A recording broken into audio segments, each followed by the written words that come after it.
गोमायु नाम का एक गीदड़ भूख और प्यास से व्याकुल होकर भोजन की तलाश में इधर-उधर घूम रहा था। घूमता घूमता वह जंगल के उस भाग में पहुंच गया जहां दो सेनाओं में युद्ध होकर समाप्त हो चुका था। युद्ध स्थल में गिरे हुए एक ढोल को देखा। हवा के कारण हिलने वाली लताओं के निरंतर टकराने से ढोल में से डमडम की आवाज उत्पन्न हो रही थी। उस आवाज को सुनकर गोमायु बहुत डर गया। उसने मन में सोचा कि अब तो मेरी मृत्यु निश्चित है। मुझे आवाज करने वाले जीव के सामने ही नहीं पड़ना चाहिए, अन्यथा वह यहां आए उससे पहले ही मुझे भाग जाना चाहिए। लेकिन फिर उसके मन में विचार आया कि भय या हर्ष में जो व्यक्ति सोच समझकर कार्य करता है वो कदापि दुखी नहीं होता। यह सोचकर उसने मन में निर्णय लिया, यहां से भागने से पहले यह जान तो लूं कि यह आवाज कैसी है और किसकी है। मन का डर निकालकर गोमायु धीरे धीरे हिम्मत करके ढोल के पास गया। कौतूहलवश उसने छुआ तो वह बज पड़ा। उसने खुश होकर उस पर हाथ मारने शुरू कर दिए। वह जोर जोर से बजने लगा।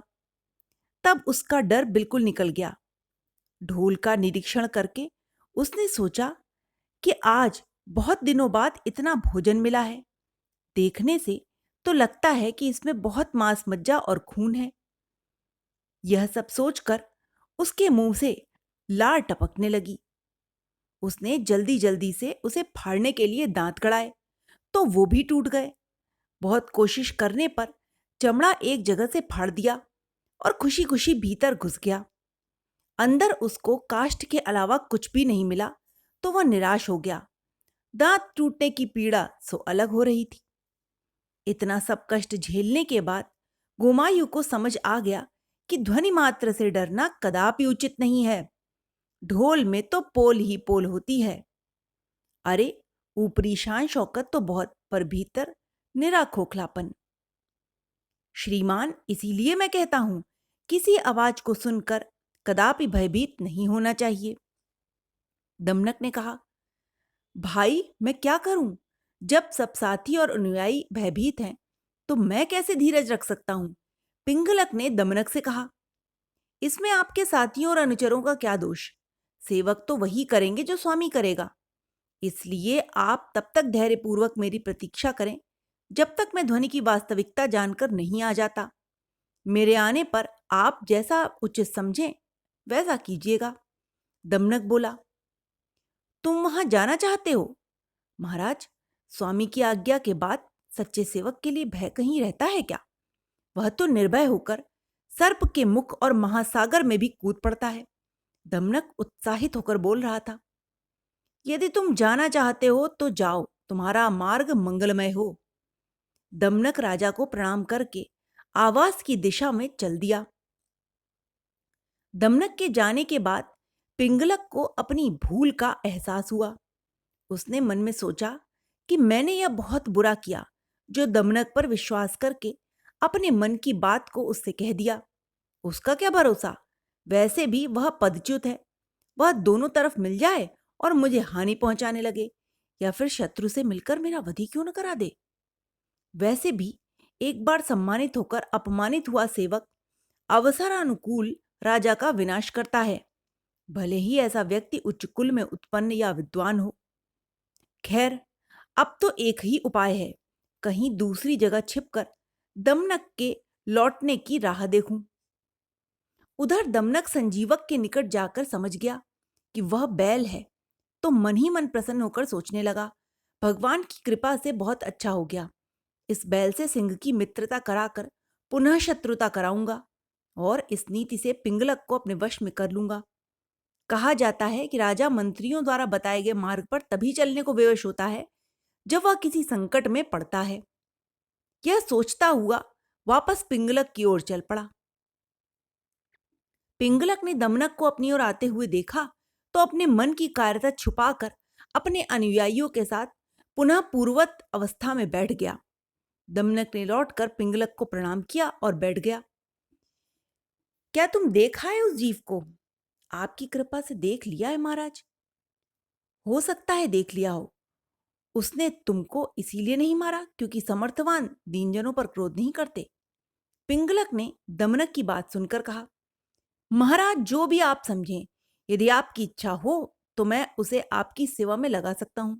दमनक बोला, क्या तुम ऐसा कर सकते हो? पिंगलक ने निश्वास लेते हुए कहा, महाराज बुद्धि बल से क्या नहीं हो सकता।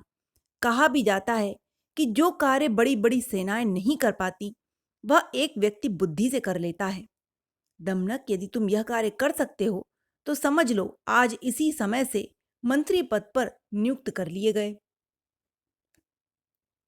पिंगलक द्वारा मंत्री बनाए जाने के बाद दमनक दौड़कर संजीवक के पास गया और उसे डांटते हुए बोला, दुष्ट इधर आओ, महाराज पिंगलक तुम्हें बुला रहे हैं। इस जंगल में निर्भय होकर चिल्लाने का साहस कैसे हुआ तुम्हारा? यह पिंगलक कौन है?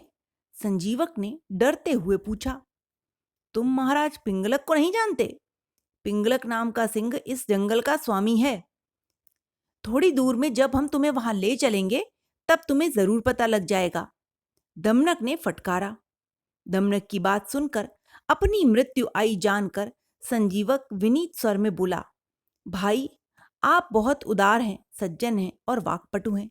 यदि आप मुझे वहां ले जाना चाहते हैं तो मुझ पर इतनी कृपा कर दीजिएगा कि महाराज मुझे अभय दान दे दें। संजीवक की प्रार्थना सुनकर दमनक सभ्य हो बोला, ठीक है, आप यहीं बैठो, मैं राजा के मन की थाह लेकर आता हूं, तब आपको ले चलूंगा। दमनक ने पिंगलक से जाकर कहा, महाराज वह कोई साधारण बैल नहीं, बल्कि उसे भगवान शंकर ने यह जंगल विहार करने के लिए दिया है। यह सुनकर पिंगलक भयभीत स्वर में बोला, अब पता चला, बिना देव कृपा के कोई साधारण बैल इस घने जंगल में निर्भय होकर कदापि नहीं गरज सकता। तो तुमने उसे क्या कहा? मैंने कह दिया कि वन देवी के वाहन और हमारे स्वामी पिंगलक इस जंगल के राजा हैं, अतः आप हमारे अतिथि हैं। आप कृपया उसके पास चल के आनंद से रहें। उन्होंने मेरे निमंत्रण को सहर्ष स्वीकार करते हुए कहा कि तुम अपने स्वामी से मुझे अभयदान दिला दो। अब आप बताइए क्या किया जाए? दमनक ने चतुरता से बात को बनाते हुए कहा।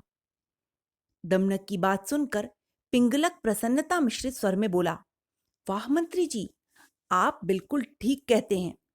मैंने उसे अभयदान दिया, उससे भी मेरे लिए अभयदान का वचन लेकर उसे सादर यहां ले आओ। दमनक अपनी बुद्धि और भाग्य पर इतराता हुआ संजीवक के पास पहुंचकर स्नेह मिश्रित स्वर में बोला, मित्र, आपके लिए मैंने स्वामी से अभयदान ले लिया है। अब आप बिना किसी डर के उनके पास जा सकते हैं।